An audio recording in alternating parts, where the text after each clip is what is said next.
Joining us right now on the phones, a guy who wishes he could probably be judging barbecue right now, but he's not. It's Congressman Jodey Arrington. Good morning, sir. Good morning, Chad. You're right. I'm going to judge the Senate legislation, it looks like, to see whether it's going to give us market-oriented, patient-centered care that we've been talking about, and that it effectively repeals the disaster that is Obamacare. So you enjoy that barbecue, man. We're going to be fighting for the future of this country. Well, and Congressman, it's an interesting subject up there right now. I know it's a pressing subject. To repeal and replace Obamacare. All eyes are on the Senate.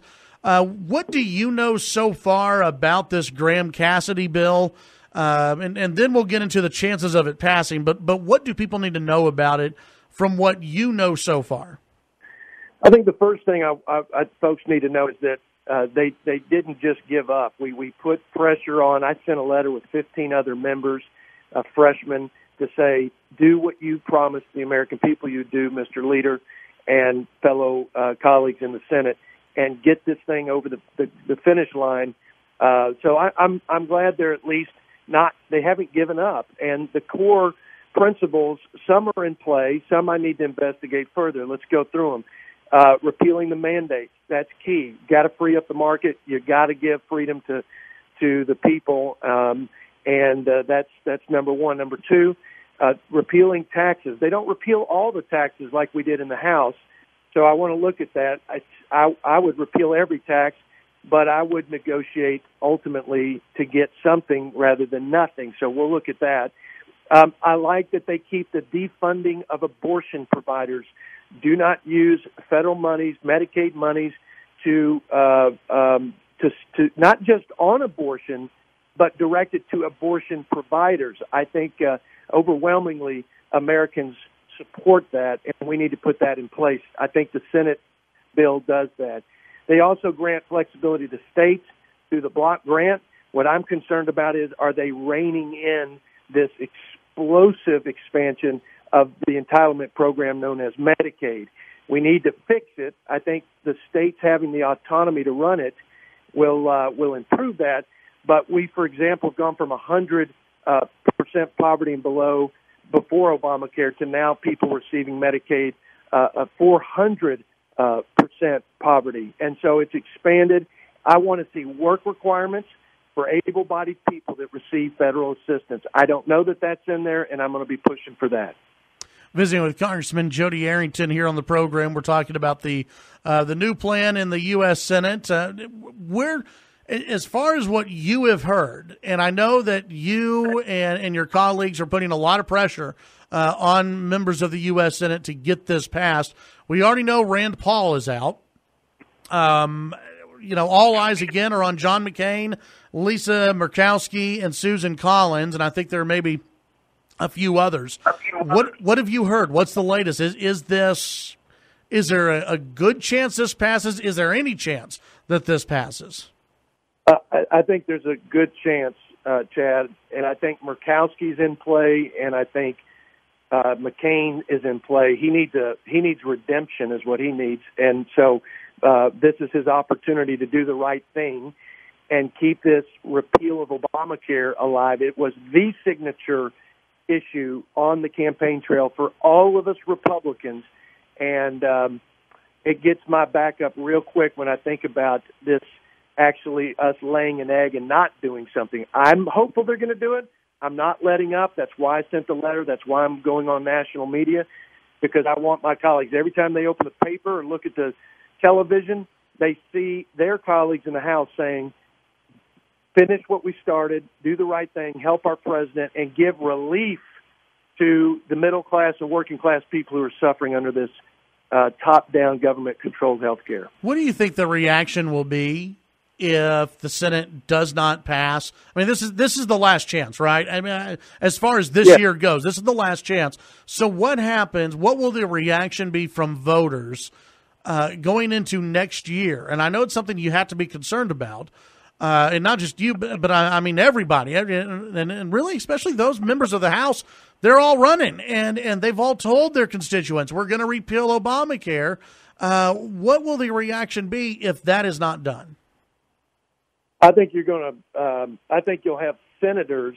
If they don't get it out of the Senate, I think you're going to have the president and a lot of forces on the Republican side and conservative side coming down on those and making them pay the price by having a strong primary opponent. So I think the Senate will pay dearly, but I think the overall Republican majority will be in jeopardy. We only have 24 seats over the Democrats as a majority in the House. Excuse me, but the historical trend is the party in power in the White House loses 32 seats in the midterm. So think about that. We're already fighting against the historical trend. If we don't get this signature legislation, and people don't distinguish between House and Senate, they'll just say Congress has failed. And I think we'll lose the energy of the base. We'll lose some purple districts, and we could be in the minority in the next legislative session, which would put everything, including tax reform and the entire conservative agenda to get this country back in peril. So lots at stake. And we do have 2 weeks, or 10 days, now 9 days before this reconciliation runs out. So that's what we're talking about, that short of a window. Visiting with Congressman Jodey Arrington on this issue of Obamacare and the repeal and replace of Obamacare. Can you hang on for one more segment? You bet. Okay, we're going to go ahead. We'll take the break. When we come back, we'll continue our discussion with Congressman Jodey Arrington here on the Chad Hasty Show, KFYO. Back to the phones, and we continue our discussion with Congressman Jodey Arrington here on the program. And Congressman, I want to talk a little bit about the wall. We keep hearing about the wall. There are some Republicans who they don't want the wall. They don't want funding for the border wall. USA Today, they've got a story out today where they went through and they asked. They asked 292 Republicans on Capitol Hill. Only 69 of the Republicans said they were a firm yes on border wall funding. Where are you on that?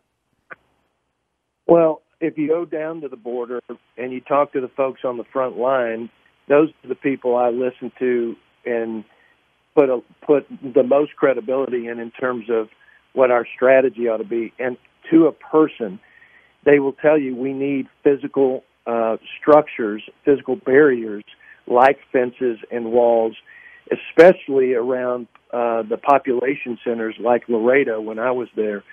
So border security is a comprehensive, set of strategies. It's technology like aerostats and a number of things, drones.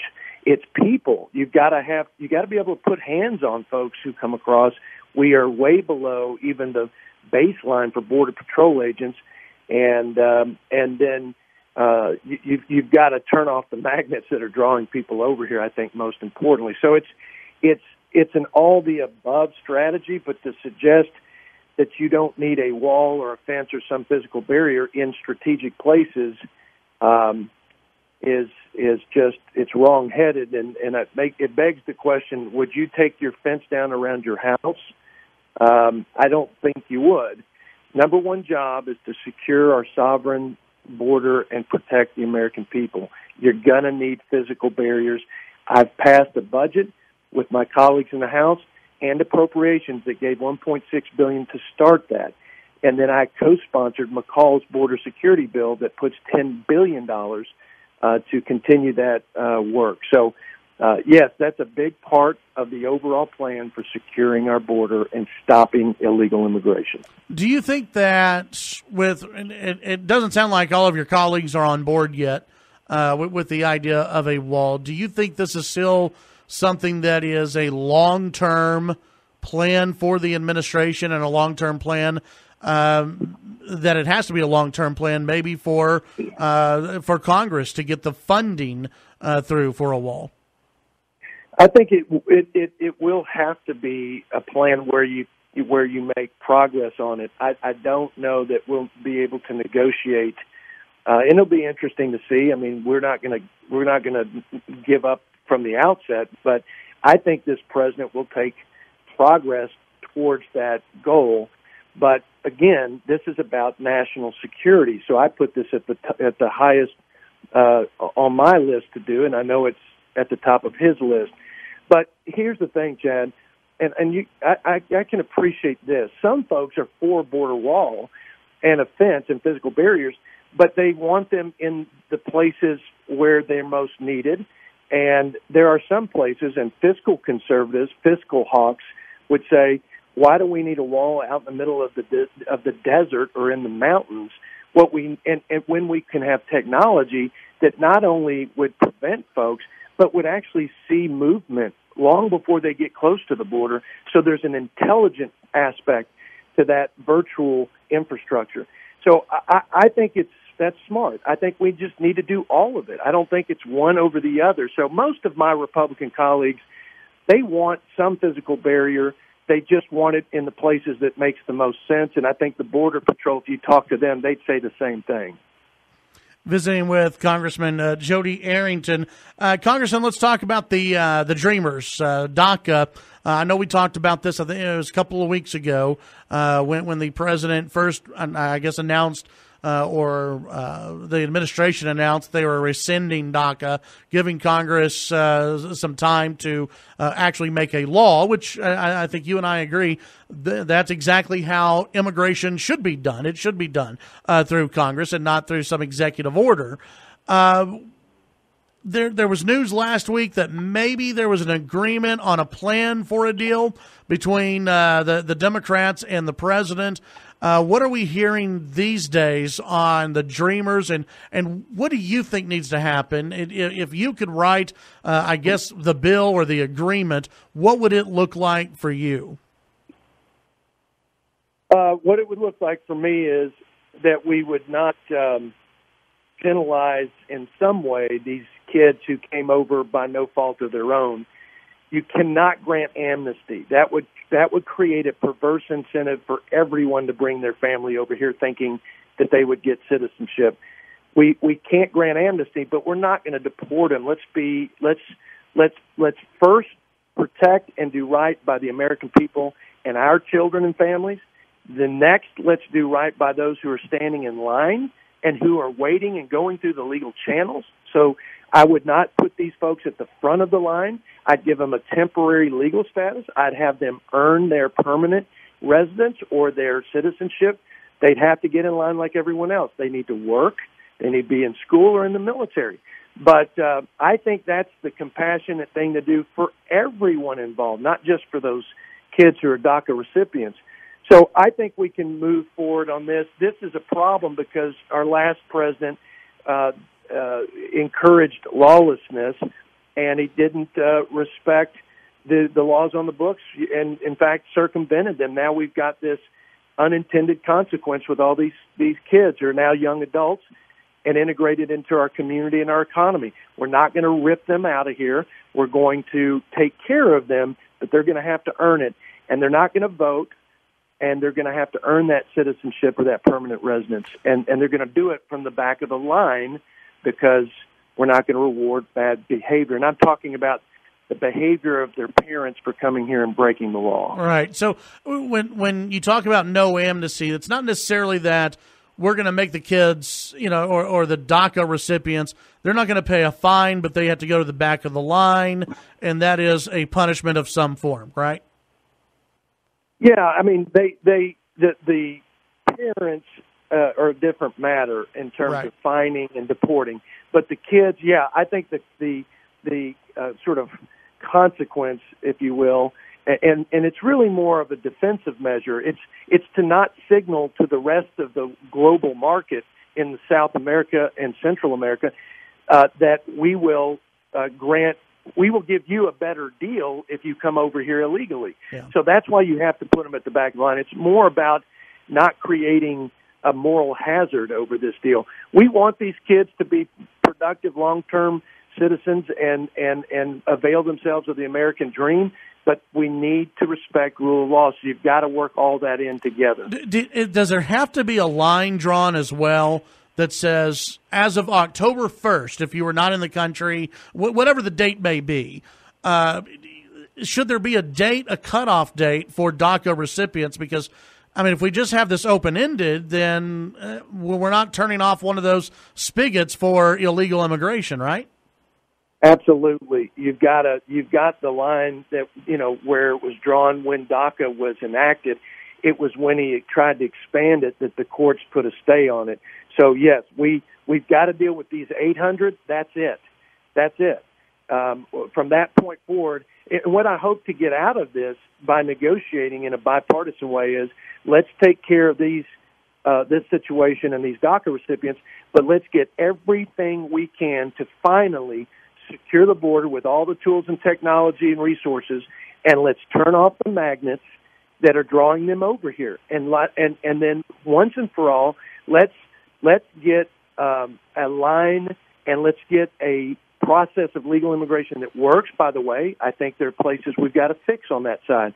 But let's finally do what the American people expect their government to do, and that's enforce the law and protect them. I think we can do that and go a long way in negotiating on this these DACA recipients. Congressman, I've got about maybe 45 seconds to a minute left. Tell folks what they need to be looking at besides health care and besides some of the other big issues that have been coming up. What are some other things that you and Congress will be focusing on in the days and weeks to come?